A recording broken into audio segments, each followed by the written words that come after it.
ಸುದ್ದಿಪ್ರಸಾರ ವೀಕ್ಷಕರಿಗೆ ಸ್ವಾಗತ.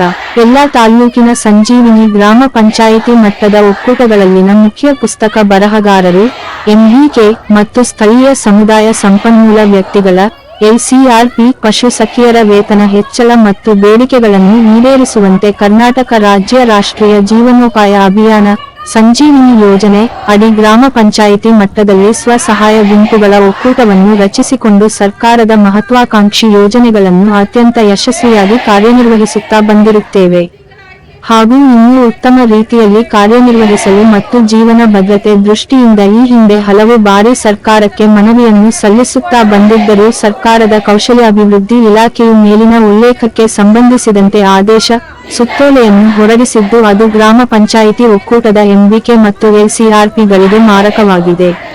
ಹಿಂದೆ ಹಲವಾರು ಬಾರಿ ನಮ್ಮ ಬೇಡಿಕೆಗಳನ್ನು ಸರ್ಕಾರದ ಮುಂದಿಟ್ಟಾಗ ಸರ್ಕಾರದ ಅಭಿಯಾನ ನಿರ್ದೇಶಕರು ಸಕಾರಾತ್ಮಕವಾಗಿ ಸ್ಪಂದಿಸಿ ನಮ್ಮ ಬೇಡಿಕೆಗಳನ್ನು ಈಡೇರಿಸುವ ಭರವಸೆಯನ್ನು ನೀಡಿರುತ್ತಾರೆ ಎಂದು ಆಕ್ರೋಶ ವ್ಯಕ್ತಪಡಿಸಿದರು. ಐಟಿಯು ಸಂಘಟನೆಯ ಅಧ್ಯಕ್ಷರಾದ ಸಿ. ಕುಮಾರಿ ಮಾತನಾಡಿ, ಮುಖ್ಯ ಪುಸ್ತಕ ಬರಹಗಾರರು ಹಾಗೂ ಸ್ಥಳೀಯ ಸಂಪನ್ಮೂಲ ವ್ಯಕ್ತಿಗಳ ಗೌರವಧನವನ್ನು ಪರಿಷ್ಕರಿಸಿ ಆದೇಶ ಹೊರಡಿಸಿದ್ದು, ಈ ಆದೇಶಕ್ಕೆ ರಾಜ್ಯದ ಎಲ್ಲಾ ಕರ್ನಾಟಕ ರಾಜ್ಯ ಗ್ರಾಮ ಪಂಚಾಯಿತಿ ಮಟ್ಟದ ಮುಖ್ಯ ಪುಸ್ತಕ ಬರಹಗಾರರ ಎಂಬಿಕೆ ಮತ್ತು ಸ್ಥಳೀಯ ಸಂಪನ್ಮೂಲ ವ್ಯಕ್ತಿಗಳ ಎಲ್ಸಿಆರ್ಪಿ ಮಹಾ ಒಕ್ಕೂಟ ವಿರೋಧಿಸಿದ್ದು, ಸದರಿ ಆದೇಶವನ್ನು ಹಿಂಪಡೆದು ಸಮಾನ ಕೆಲಸಕ್ಕೆ ಸಮಾನ ವೇತನವನ್ನು ಸರ್ಕಾರದಿಂದಲೇ ನೇರವಾಗಿ ಪಾವತಿಸಬೇಕಾಗಿ ಹಾಗೂ ಇನ್ನೂ ಉತ್ತಮ ರೀತಿಯಲ್ಲಿ ಕಾರ್ಯನಿರ್ವಹಿಸಲು ಮತ್ತು ಜೀವನ ಭದ್ರತೆ ದೃಷ್ಟಿಯಿಂದ ಸರ್ಕಾರಕ್ಕೆ ಒತ್ತಾಯಿಸುತ್ತೇವೆ ಎಂದರು.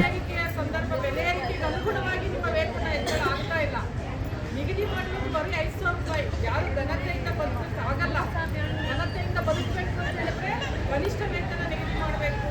ಕನಿಷ್ಠ ವೇತನ 26,000 ಸುಪ್ರೀಂ ಕೋರ್ಟ್ ಹೇಳಿದೆ, ಅದಕ್ಕಿಂತ ಕಡಿಮೆ ಇರಬಾರ್ದು. ಆದ್ರೆ ಅದಕ್ಕಿಂತ ಕಡಿಮೆ ಕೊಟ್ಟು ದುಡಿಸ್ಕೊತಾ ಇದ್ದಾರೆ.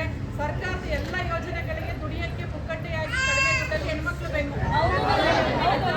ಇವ್ರು ಹೇಳಿದ್ದೆಲ್ಲ ಕೆಲಸ ಮಾಡಬೇಕು, ಎಲ್ಲ ಜನ ತರಬೇಕು, ಕಾರ್ಯಕ್ರಮ ಮಾಡಬೇಕು, ಬುಕ್ ಮಾಡಬೇಕು, ಬುಕ್ ಮೇಂಟೈನ್ ಮಾಡಬೇಕು. ಆಶಾ ಸಿಗುತ್ತ ಇವರೆಲ್ಲ ಪಾಪ ಕೆಲಸ ಮಾಡ್ತಿದ್ದಾರೆ. ನಿಮ್ಗೆ ಈಗ ಹೊಸ ಕೆಲಸ ಕೊಟ್ಟಿರೋದ್ರಿಂದ ಪ್ರತಿ ಹೆಣ್ಮಕ್ಳು ಅಲ್ಲಿ ಒಂದು ಗುಂಪಲ್ಲಿ 15-20 ಜನ ಇರ್ತಾರೆ, ಅವ್ರನ್ನ ನಿಭಾಯಿಸಬೇಕು.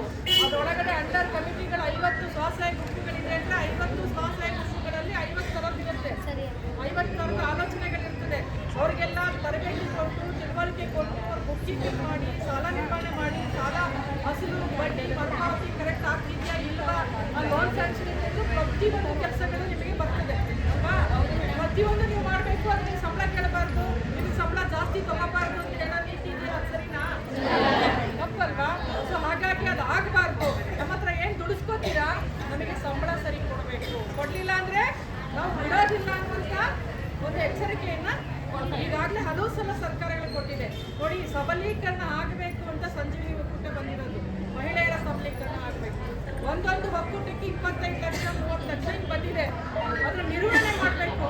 ಇವರು ಪ್ರತಿ ವರ್ಷ ಅದರ ಆಡಿಟು, ಸರ್ವ ಸದಸ್ಯರ ಸಭೆ, ಅದು ಹೇಗೆ ಮಾಡ್ತಾ ಇದ್ದಾರೆ, ರಿಕವರಿ ಹೇಗಿದೆ, ಆಂತರಿಕ ಸಾಲ ಹೇಗಿದೆ, ಇದೆಲ್ಲ ನೋಡ್ಬೇಕಲ್ವಾ. ನೋಡ್ಬೇಕು ಅಂತ ಹೇಳಿದ್ರೆ ಅದಕ್ಕಾಗಿ ಒಂದೊಂದು ಸಂಘಕ್ಕೆ ಕನಿಷ್ಠ 2-3 ಗಂಟೆ ಸಿಗಬೇಕಲ್ಲ. ಒಂದೊಂದು ಸಂಘಕ್ಕೆ 3-4 ಗಂಟೆ ಆಗುತ್ತೆ. ನೀವು ದಾಖಲಾತಿ ಮೇಂಟೈನ್ ಮಾಡಬೇಕು, ಬುಕ್ ಕೀಪಿಂಗ್ ಮಾಡಬೇಕು, ಬುಕ್ ಎಲ್ಲ ಮೇಂಟೈನ್. ಕೆಲವು ಸಲ ಪೇಪರ್ ಕೊಡಲ್ಲ, ಪೆನ್ ಕೊಡಲ್ಲ, ಪುಸ್ತಕ ಕೊಡಲ್ಲ, ದುಡ್ಡಲ್ಲೇ ಅದನ್ನೆಲ್ಲ ತಗೋಬೇಕಾಗಿದೆ. ಹಾಗಾಗಿ ಸರ್ವೆ ಕೊಡ್ತಾರೆ, ನಿಮಗೆ ಮೊಬೈಲ್ ಆನ್ಲೈನ್ ಅಪ್ಲೋಡ್ ಮಾಡಬೇಕು ಅಲ್ವಾ, ಮತ್ತೆ ಪ್ರಿಂಟ್ಔಟ್ ತೆಗಿಬೇಕು. ಅದಕ್ಕೆ ಯಾವುದನ್ನು ಲೆಕ್ಕನೇ ಹಾಕಿಲ್ಲ. ಅದು ಯಾರು ಕೊಡ್ತಾರೆ ಖರ್ಚು?